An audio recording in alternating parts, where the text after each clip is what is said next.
Good evening, I'm Ian Hannemancy. Tonight, a frantic plea from former Afghan interpreters here in Canada. Bring their families to safety. They shot my brother. My brother was killed on the spot. They say the Taliban is terrorizing their family members in Afghanistan. Their message to the Canadian government.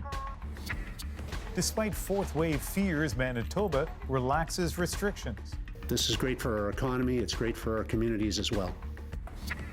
I'm Adrienne Arsenault in Tokyo. For Japan, the Olympics isn't just about the athletics. It's not just about the spectacle. It was supposed to showcase the recovery of a region almost devastated by disaster. 10 years after the earthquake turned tsunami turned nuclear accident in Fukushima, we check in and find mistrust over the radiation danger. Toronto pays tribute to a Raptors fan favorite. Nobody put in more heart than Lowry. Nobody. Lowry moves on. His legacy of leadership, despite a reluctant start. This is The National.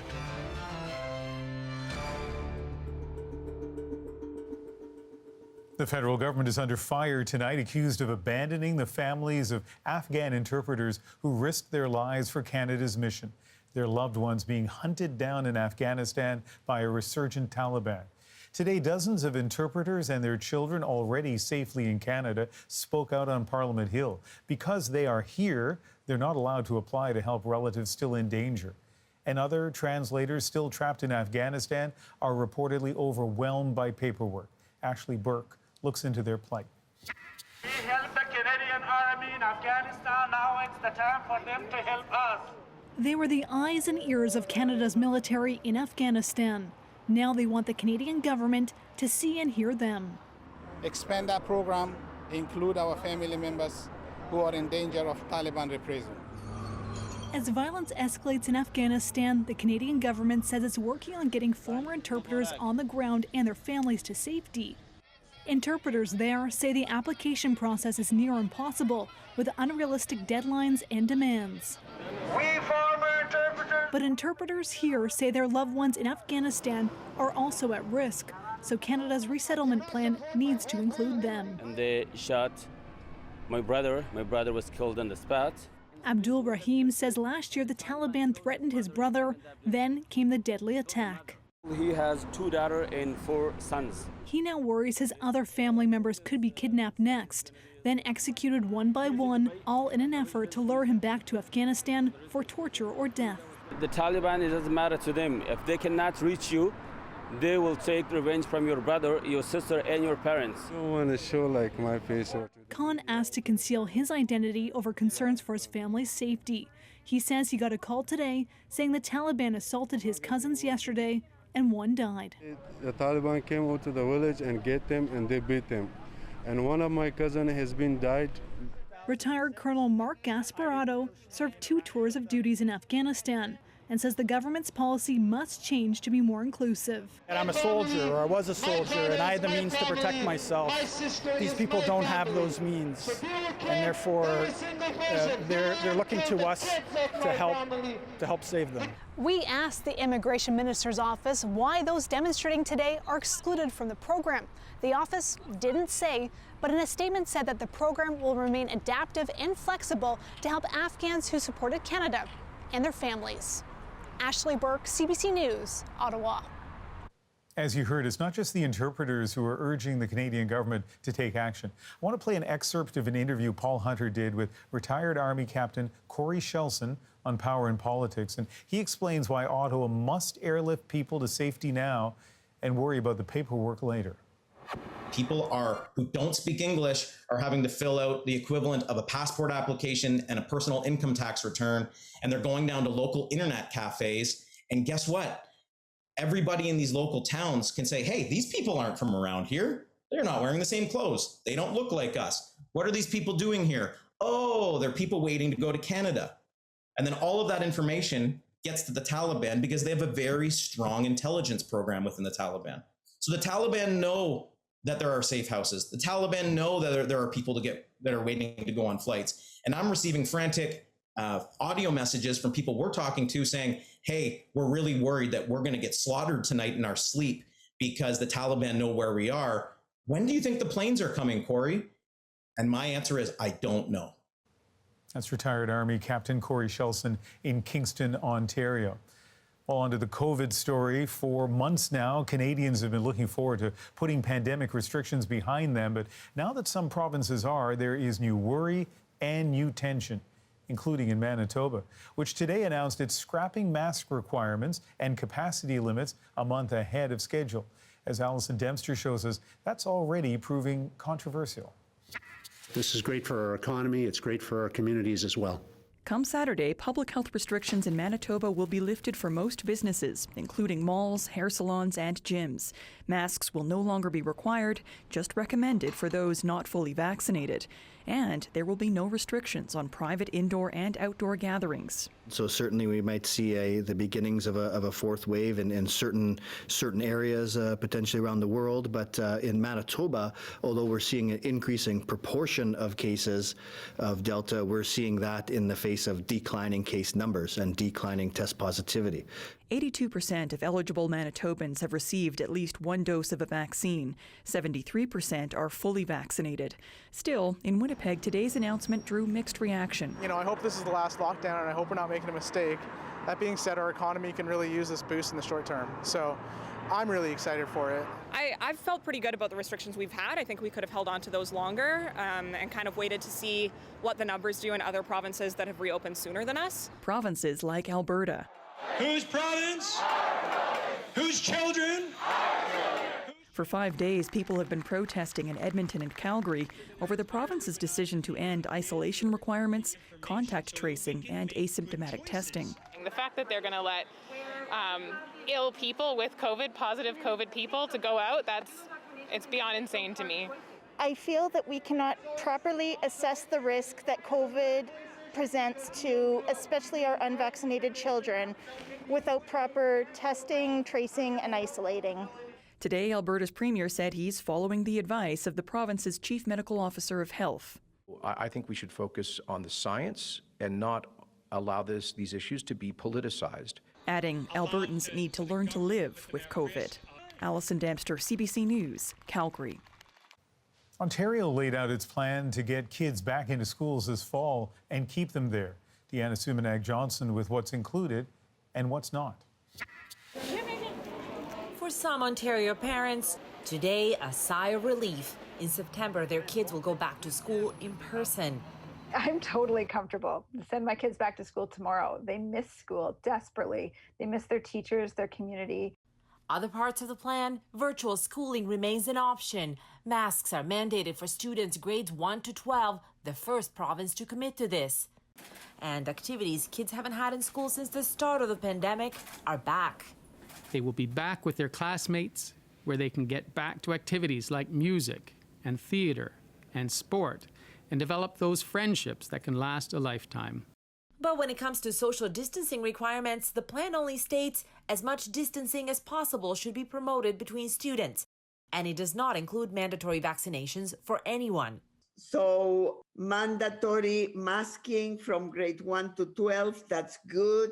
That's a plus. Vaccination, I understand that the report stresses the importance of vaccination, but not specifically ask for the mandatory vaccination for education staff. That's also one of the worries of this Ottawa mother. Honestly, I'm scared. Her kindergartner attended virtual school last year. This fall, she'll be going in person. So my 5-year-old, she's not vaccinated, obviously. So I'll not be comfortable if her teacher might not be vaccinated as well. So that's a big concern. Schools are also expected to have ventilation systems in good working order, or where that's not possible, to use standalone HEPA filter units. One thing missing from the plan, smaller class sizes. Expect that to be one of the questions asked of the Education Minister, Stephen Lecce, when he addresses the media tomorrow. Deanna Sumanak-Johnson, CBC News, Toronto. In the U.S., daily COVID infections are surging again while vaccinations have fallen behind schedule. So the president, Joe Biden, is pleading with Americans now to get their shot. But as Chris Reyes tells us, New York City is using its own method of motivation. The nightlife, the restaurants, Broadway, all reasons why people flock to New York. And it's all coming back. But starting August 16, you'll need a key to access its grand reopening. The key to NYC Pass will be a first-in-the-nation approach. It will require vaccination for workers and customers in indoor dining, in indoor fitness facilities, indoor entertainment facilities. The city will develop its own pass, but also accept the CDC's vaccine card and New York State's Excelsior app, a pass that verifies vaccinations. Business owners and public health officials joined Mayor Bill de Blasio to support the mandate. They urged people not to resist vaccines and to remember the pain the city went through. We've learned over the past year and a half that our choice is to act now or face more difficult options down the road. We have to act fast. Without vaccine, there is no recovery. There is no getting back into those great rooms with parties with strangers. In France, thousands have hit the streets every weekend to protest a similar health pass announced in July. Mayor Bill de Blasio said his city just can't take a chance, not with 45% of the population still unvaccinated, and the highly contagious Delta variant driving up case numbers. This approach is going to make clear, you want to enjoy everything great in this summer of New York City? Go get vaccinated. Last year, the pandemic turned New York City's busy streets into ghost towns. Many business owners say their livelihoods depend on vaccinations. Many businesses cannot afford to live through another shutdown. So this is a good option for us. Mayor Bill de Blasio said he will give business owners and residents time to adjust, but enforcement, including penalties, will apply starting September 13. Chris Reyes, CBC News, New York.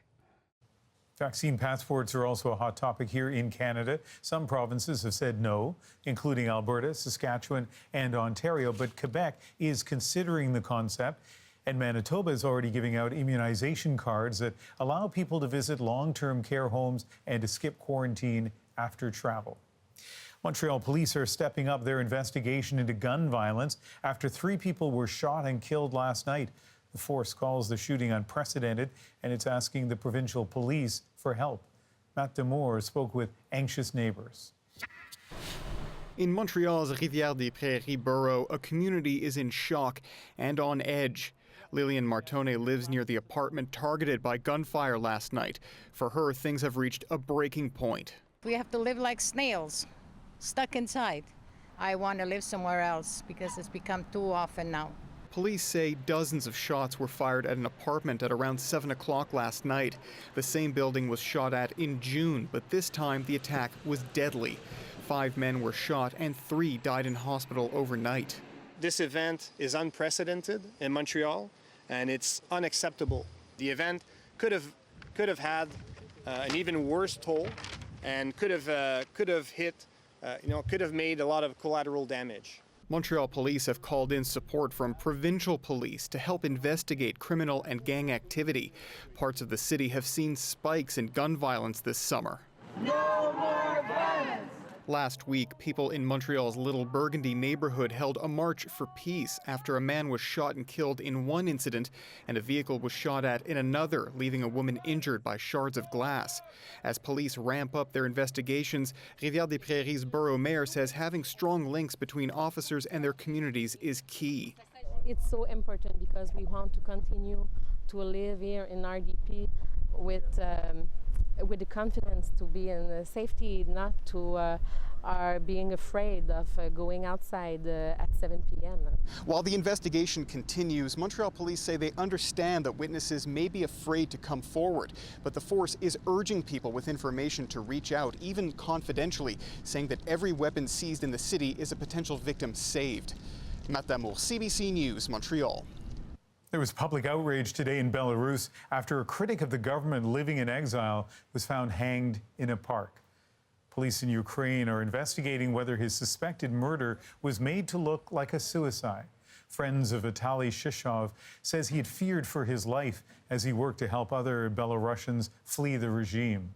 Belarus drew attention over the weekend when one of its Olympic athletes said she'd been ordered home against her will. Poland granted her asylum, but in a twist this evening, she reportedly boarded a flight to Austria. In Tokyo, with the mercury hitting 40 degrees, the track was burning hot, and Canada's Andre de Grasse was blazing fast. Coming down the bend, de Grasse with some work to do. This is where he really turns it on. Andre de Grasse now charging with authority, easing up first. A personal best in the 200-meter semifinal, 19.72 seconds, enough to power past the competition and into the finals. Canadian Aaron Brown will join him, both with their eyes on medals on Wednesday. De Grasse, already with a bronze, is the only male sprinter left with a chance to win a double, a medal in both the 100 and 200-meter events.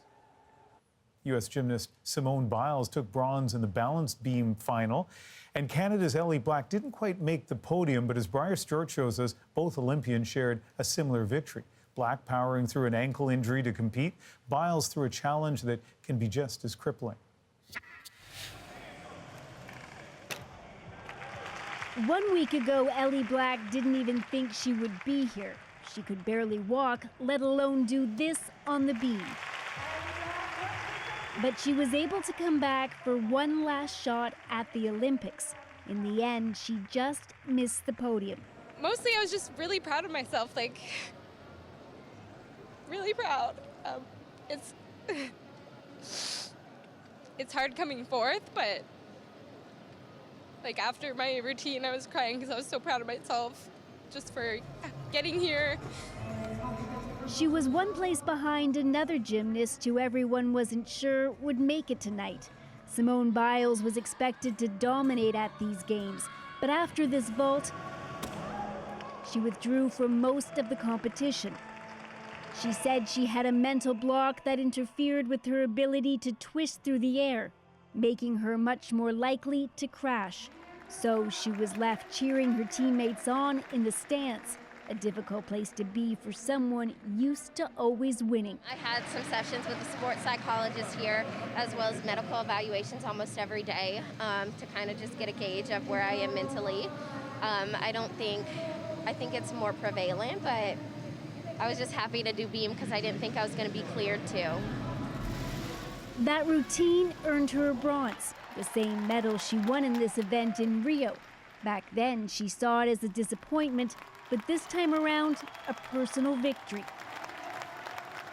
Biles' decision to withdraw from competition and focus on mental health has sparked a whole conversation around the pressure to compete, and many former gymnasts have weighed in, including her own coach. Someone asked me if I would have said something when I competed. I don't think I would have had the guts to say anything. I would have just avoided and probably hurt myself. And her coach believes by stepping back, Biles set an example, even if these Olympics weren't the gold medal haul she or her fans were expecting. Briar Stewart, CBC News, Tokyo. Russian athletes have won more than 50 medals in Tokyo so far, but you won't see the country on the official rankings. That's because Russia is technically banned from the Games. Thomas Douglas shows us how the sanctions are playing out and why some think they don't go far enough. Russian athletes in Tokyo are winning in more ways than one. With the country's colors atop the podium and their athletes beaming with pride for a country that's officially banned here. You know, Japan Typhoon, this is me, all team. At these games, athletes are competing as the Russian Olympic Committee. Officially known only as ROC, they're supposed to go by just those three letters. Though, tell that to the announcer. Russia is still facing sanctions for state-backed doping uncovered after Sochi 2014. What we don't want is athletes who were involved in the scandal to be here. And we don't want, we didn't want the flags and so on. Russian Olympic Committee. So there's been no sighting of Russia's flag, replaced instead by a logo and the Olympic rings. And rather than the national anthem, that's Tchaikovsky playing. And obviously it's frustrating having known that there is a state-sponsored doping program going on and feeling like maybe more could be done to tackle that. Grigory Rodchenkov orchestrated the Russian lab testing scam, then blew the lid off it. He went into hiding, but stays in touch with his American lawyer, Jim Walden. Their athletes are welcomed into the games. What does that say to the clean sports world? It says that doping is essentially not going to be punished. To believe President Vladimir Putin on Twitter, the name is still Team Russia. And as a spokesperson for his government beats on a dummy posing as the press, vowing, "We will rock you." There's a feeling Russia is mocking international oversight. So will Olympic officials allow all this next time? How much rethinking is being done around this ahead of Beijing 2022? We would assume that the guidelines would remain the guidelines. What's in a name anyway? When they win, Russia wins. Thomas Daigle, CBC News, Tokyo. The Olympic Games were meant to bring hope to Fukushima, devastated by a nuclear disaster. The homes abandoned. This feels like a ghost town, but across the street, it's okay. The lights are on and somebody's home. Coming up, Adrian travels to the region that's facing a lot of broken promises. Plus, help wanted, but no applications. If I don't get some hiring done in the next week, I will also be the head baker and the sous chef. The extreme steps some businesses are taking to attract workers. I don't have my driver's license. And a python finds himself homeless in Ontario's cottage country. At last! A call, a cry of distress! This could be the sign that leads us to the Holy Grail! We're back in 2.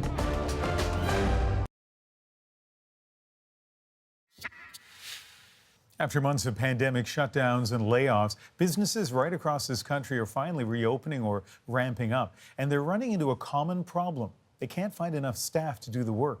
So as Jacqueline Hansen shows us, some are trying to win workers over, including with thousands in signing bonuses. Take a job at this cidery as a sous chef or baker and get an extra $1,000. That is usually enough to win people over, but not now. If I don't get some hiring done in the next week, I will also be the head baker and the sous chef until we fill those roles. Short-handed, the owner is turning away event bookings, contracts that could have helped the business recover. We're literally just hired 10 people last week, and 2 then quit after accepting the job offer because they'd found another job. This is just a taste of the competition for workers right now, and it's not limited to this industry. In Toronto, this security company had to lay off 10 workers when the pandemic hit. Some left the city, even the industry. For them not to come back, it was devastating. Desperate to replace them, the company is also offering a signing bonus, $7,000. We just put the gauntlet down and put our money on the line to try to attract some talent. The application for the Anderson project? Still, they've received almost no responses from skilled applicants. You can look outside our back door and see a fleet of trucks sitting there waiting for employees. Driving to work, we'll go by 6 or 7 help wanted signs. This bolt manufacturer in BC raised wages as much as 15%, but still can't find enough workers to run one of its shifts. There's more work out there than we can physically do just because we are short on labor. The company usually relies on getting some workers from abroad, but we've almost had no applicants coming from overseas. As we are able to reopen our borders and have more people come, that's going to alleviate some of that pressure, but right now that's pretty intense. But this economist presents another pinch, people who put off retiring during the pandemic. Our estimate is we'll see another 125,000 Canadians retire in the second half of 2021, so that's taking them right out of the labor force. Back at the cidery, a health and dental plan is in the works. Give them an extra benefit of being here and staying here. So it's also worth it in the long run. Jacqueline Hansen, CBC News, Caledon, Ontario. A beloved Toronto athlete is leaving his job with the Raptors. Over to Kyle, transition 3, and it's good. Kyle Lowry is off to Miami, but he's leaving a lasting legacy. Plus, so you don't want people to come back here? Adrian checks in on Fukushima 10 years after the nuclear disaster and finds a divided city. Next.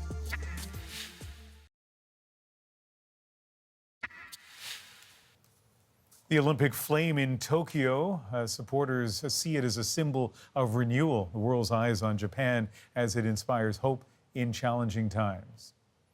In fact, the flame's first stop in Japan before the torch took it over to Tokyo was specifically chosen to carry that message. It started in Fukushima Prefecture for organizers who wanted to show Japan's Olympic rebirth, a perfect starting point.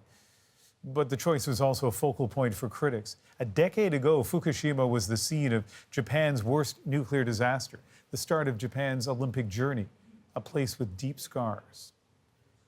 Adrian went to Fukushima to take stock of the Olympic promise there firsthand. Adrian?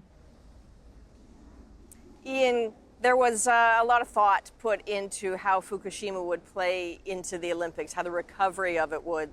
So some of the food in the athletes' village came from Fukushima. The flowers you see presented to the athletes in those medal ceremonies, they all came from Fukushima.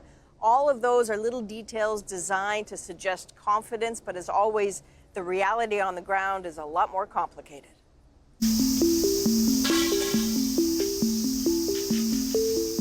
Serenaded by the cicadas, a dream is dismantled.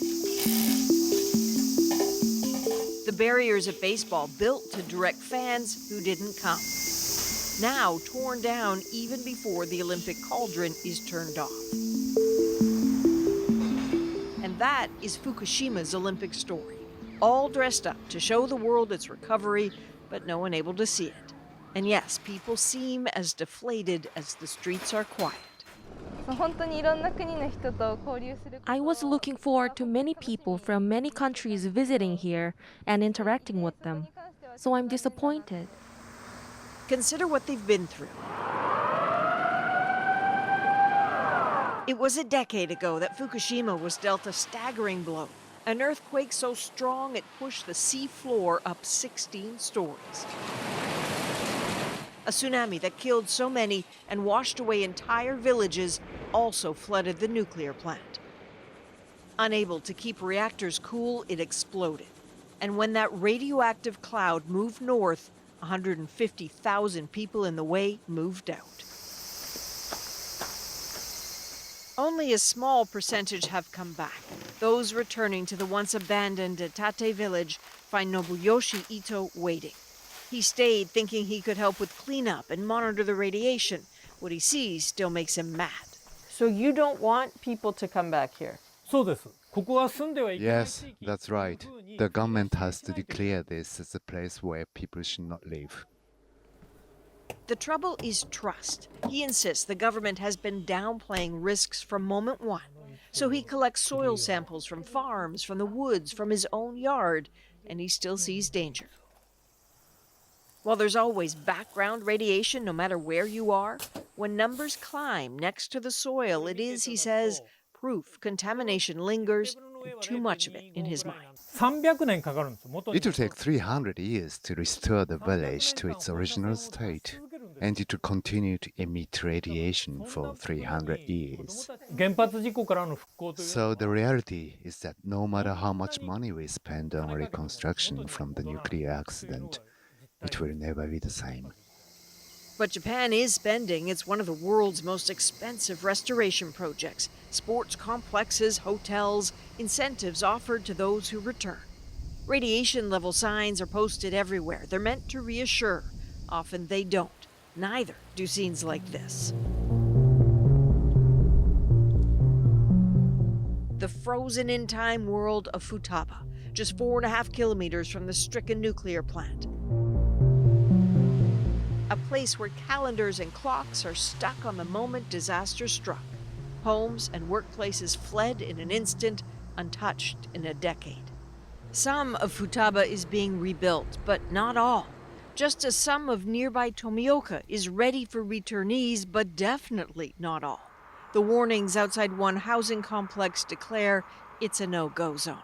It is not at all hard to have empathy for the people of Fukushima when they say they're not sure what is and is not safe.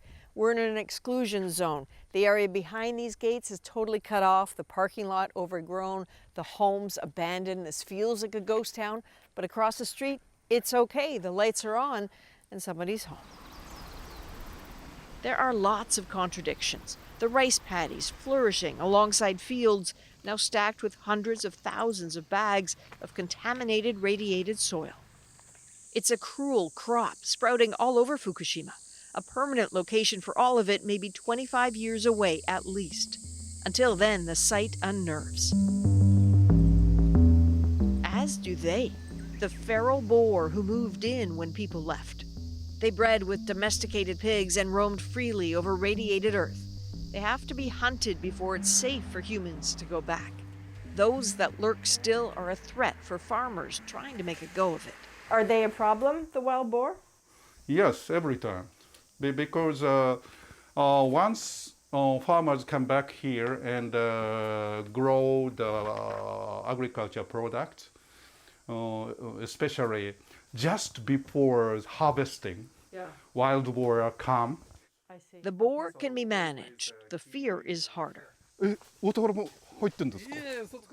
Which is why farmer Muneo Kano and agricultural scientist Mizaru Mizoguchi wanted to show off the vegetables. They've learned to grow them safely, test the food and soil consistently. So you believe the food is safe? Yes, of course. I'm always surprised. All people don't believe that this kind of fruits or vegetable fruit are safe. Right. Did you not believe it at first? Were you worried at first? No. I am the soil scientist, so I understand what occurs in the fields just after the earthquake. Those with questions are showered with test results and documents. And while few residents have returned and most are elderly, he wants others to know he thinks it's okay to do so. This comfort makes him unusual, though, and it's costing relationships. Mizoguchi used to be closer with Nobuyoshi Ito. Now their dueling data has pulled them apart. When you hear Tokyo 2020 talk about the recovery Olympics, what do you think when you hear that?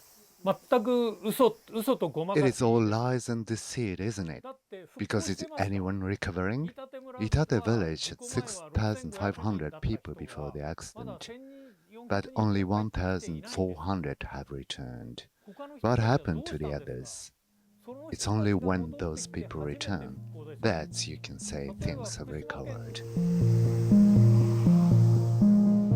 Tokyo 2020 didn't get to shine a spotlight for the world on Fukushima. Those still here just want to make sure when the Olympics are done, the work doesn't disappear too. So it is a beautiful part of the world, and when we were in Fukushima City, we were approached by a lot of people who talked about how disappointed they were, how they wanted to mingle with the rest of the world. You know, the volunteers in particular who had wanted to sign up as a way of saying thank you to everyone who supported them were especially sad to be told they just weren't needed anymore. Ian? Really interesting story. Adrian, now you're back at the Olympic site in Tokyo, and as I said earlier in the newscast, it is smoking hot. Yeah, no, it really is. This is turning out to be so far the hottest day of the Games. We're talking already 35 degrees, 75% humidity. It is hard to imagine how they would have functioned if thousands of spectators had come here. How would they have managed in the heat? How are the athletes managing? Because you're not just talking about the 200-meter final tonight, Andre de Grasse and Aaron Brown. You're talking the decathlon. So the great Canadian Damien Warner is in there doing high jump, shot put, long jump, 5 events today, 5 more tomorrow. It has got to be extraordinarily difficult, but they are clearly ready for this. Ian? And yet you always look so cool. Thanks, Adrian. Yeah, we'll send popsicles, and that would help like tons.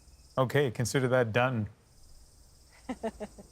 So it is morning in Tokyo. Competitions are well underway, but as we head into the night, and if you, need to sleep, you might miss a few big events. So Andrew has us covered with a look at the competitions coming up and what to watch for tomorrow. So the biggest event to look forward to overnight is one that you may actually catch depending on what time you wake up. As you heard earlier, at 8:55 a.m. Eastern, 2 top Canadian athletes will race in the men's 200-meter final.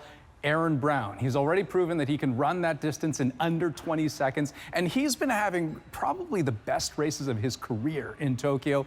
And Andre de Grasse, he's already won a bronze in the 100, and though he did look a little sluggish in the opening heats of the 200, he was absolutely dominant in the semifinal, running that distance in a blistering 19.73 seconds, a new personal best, a new Canadian record. So which Andre de Grasse will we see tomorrow?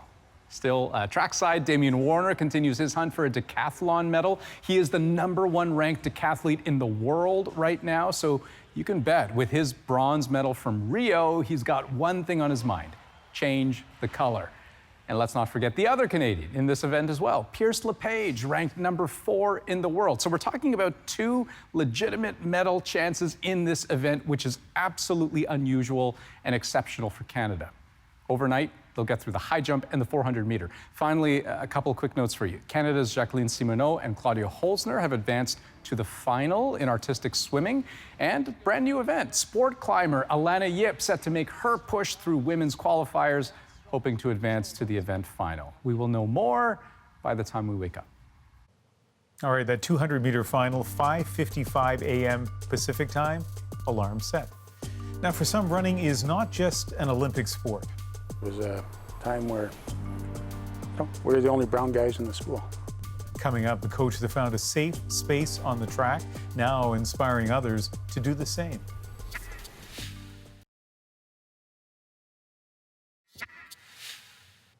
Welcome back. A Calgary track coach is being recognized by the athletes he's trained for going the extra mile. Carolyn Dunn shows us why Terry Crook is being praised not only for helping runners excel, but also for creating a safe space for athletes. Nice arms up on your paws, eh? Coach Terry Crook has taken countless runners through thousands of warm-ups. Endurance coaching for middle-distance runners is a long game, and the Calgary coach's philosophy is keeping the very hard work fun. There we go. When you're in a good place, good mental states, good times come. Great times come. It's the right approach for runners like 22-year-old Eric Lutz, who has been coached by Crook since he was a young teen. I broke my back, and Terry was a huge part of my recovery process and coming back and keeping the mindset that I could keep going forward with it. And so yeah, without him, I don't think I would have overcame those barriers for sure. Last year, Lutz went on to win 2 gold medals at a national university meet. Tell me how you'll remember your first Olympic race. Oh, it was amazing. Crook was also longtime coach to Maria Bernard until just before she competed in the 2016 Rio Olympics in the 3,000-meter steeplechase. Even though she's training with another coach, Crook was out building her a steeplechase so she could train outside during the pandemic. I think that's been my secret more than training, is that I have a personal relationship with each one of those guys. I actually care. And to know where that compassion comes from, you have to know Terry Crook's story. He was raised by his Chippewayan mother, Amelia, and his Korean War veteran father, John, in Calgary. An urban upbringing that exposed him and his siblings to merciless racism aimed at the Indigenous kids. And they used to call them some pretty bad words. It wasn't fun, because you'd never walked home. You're always tensed up, you're always fighting for everything, and it was a mean time. It was a time where we're the only brown guys in the school. He found a refuge on the running track. You know, it was my happy place. I enjoyed coming to track in every place. I enjoyed coming here, training hard all the time. Crook says he didn't experience racism on the track at all. It was a safe haven from the youthful shame he felt for being Indigenous. This is provincial high schools. And he was good, nationally ranked. He even made it to the Olympic trials for the 3,000-meter steeplechase in 1980. It was an accomplishment in itself. Crook wants the track to provide that same safe space for the athletes he coaches as it did for him. Like for him, it's the idea that track helps you succeed in all these other areas, and I really appreciated that with him, that at the end of the day, he just wants us to be successful people. Crook is himself a work in progress. He has long since shed the childhood shame he felt about being Indigenous, But he's just now able to bear hearing details of the abuse his late mother suffered when she was taken from her family at just 4 years old and sent to the Blue Quills Indian Residential School. She wet the bed at 4 years old. They lined up all the kids around the bed. My mom got whipped. Not right. She didn't have enough to eat, and a skin condition was neglected. She came back so covered, in such bad shape, she had to, 2 or 3 weeks in the hospital to get treated for that because they wouldn't treat her at the school. Finally learning the details of his own family history is inspiring Crook's future as a coach. He's hoping to start a program to coach Indigenous youth from area First Nations, to pass on the freedom it brought him when he so needed it. I want those other kids that I coach to feel that same way. And the athletes he coaches now? Well, they think it's time to give back to Coach Terry Crook. They've nominated him for a prestigious National Indigenous Coaching Award. Carolyn Dunn, CBC News, Calgary. And another inspiring athlete parts ways with Toronto. Shocked, surprised this morning. Raptors fans reflect on Kyle Lowry's contribution to the team and the city next.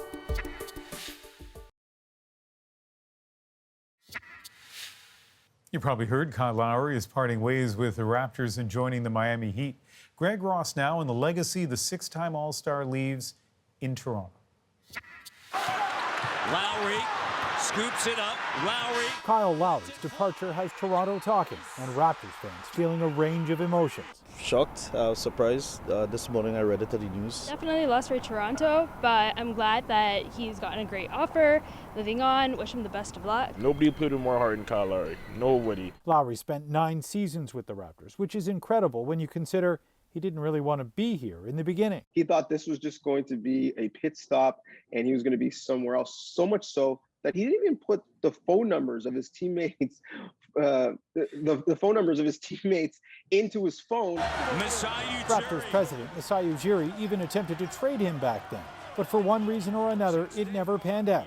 And eventually, the kid from North Philly warmed up to the city and country. He bought a home in Mississauga.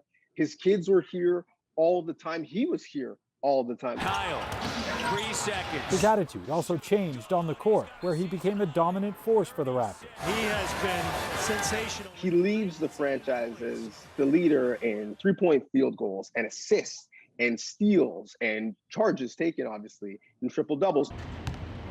Lowry also became a voice in the locker room players listened to and respected. He would take rookies out as soon as they were drafted and buy them a bunch of suits and teach them how to dress and be a professional. That's not a side that he wanted seen. And while he may be with Miami now, he will always be a Raptor to so many Toronto fans. I would love to see him retired as a Raptor and to be nominated in the Hall of Fame as a Raptor. Toronto Mayor John Tory has suggested a statue to celebrate Lowry's legacy here. Even the Prime Minister tweeting today, calling this the end of an era and thanking Lowry for the memories that he has given Canadians. Greg Ross, CBC News, Toronto. Next on The National, a comedy icon is looking for a place to crash in Ontario. Perhaps it's a dream. No, it's not a dream. We'll start with it. By John Cleese is house hunting in cottage country.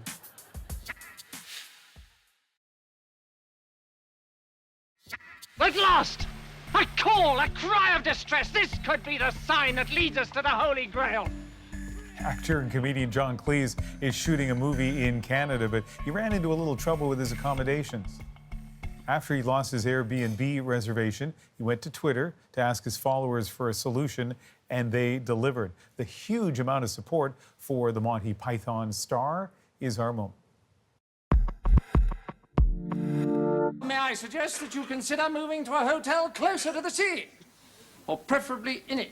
Cleese of Faulty Towers and Monty Python fame said on Twitter that Airbnb gave his place in southern Ontario's cottage country to someone else. Don't panic! What else is there to do? But offers poured in with everything from places with stunning vistas to a spot in a master bedroom beside a snoring spouse. Airbnb also tweeted back to help resolve the issue, but Cleese signaled he'd be following up on the helpful suggestions he'd received. He has a huge Twitter following. Some of his tweets are funny, some of them are political, some get him in trouble, and some get him offers of a chance to stay in all kinds of different homes. There's so many tweets that we couldn't fit in there. By the way, we have some tape in our, I guess, our server here of an interview I did with John that did not air yet, so I'm going to see if I can salvage some of that for a future show. That is The National for August the 3rd. Good night.